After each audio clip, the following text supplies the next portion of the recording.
Tisíce Slovákov sa zaujímajú o to, aby naša krajina bola zdravšou a ekologickejšou. Preto Eko to funguje vám povedia oni sami.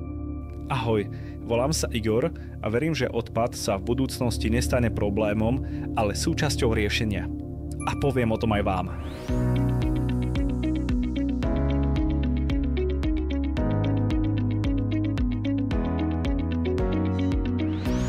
Obehové hospodárstvo je vízia, ktorú sa budeme snažiť dosiahnuť do roku 2050.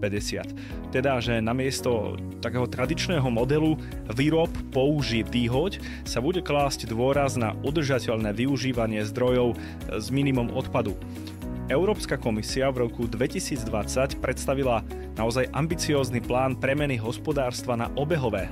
Základom toho je ekodizajn výrobkov, ktorý má zabezpečiť, aby produkty dlhšie vydržali, dali sa ľahšie opraviť a tiež ľahšie recyklovať.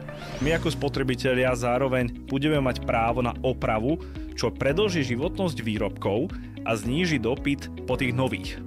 Každoročne totižto v Európskej únii vyprodukujeme obrovské množstvo odpadu. Podľa najnovších údajov Eurostatu z roku 2023 to bolo 2,3 miliardy tón. To je brutálna záťaž pre životné prostredie a zdroje.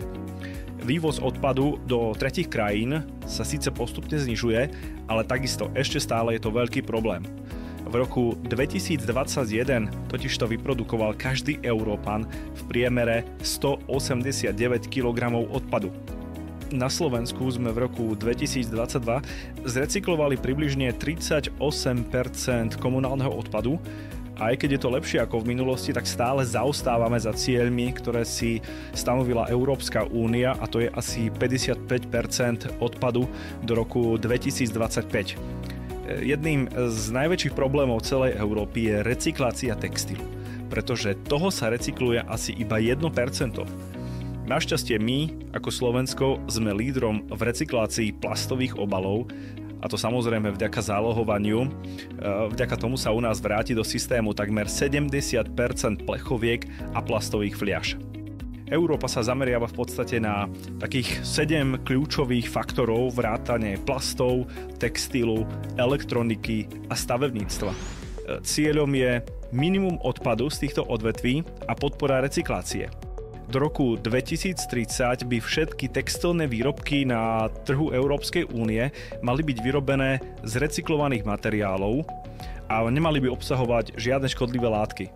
Čo je dobré aj pre nás, ktorí nosíme to oblečenie.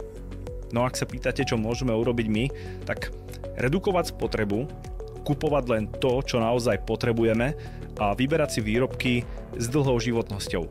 Opravovať namiesto vyhadzovania a dávať veciam druhú šancu. Je jasné, že to bude náročné a bude si to vyžadovať ústupky od všetkých, či už od vlády alebo aj od nás, obyčajných ľudí.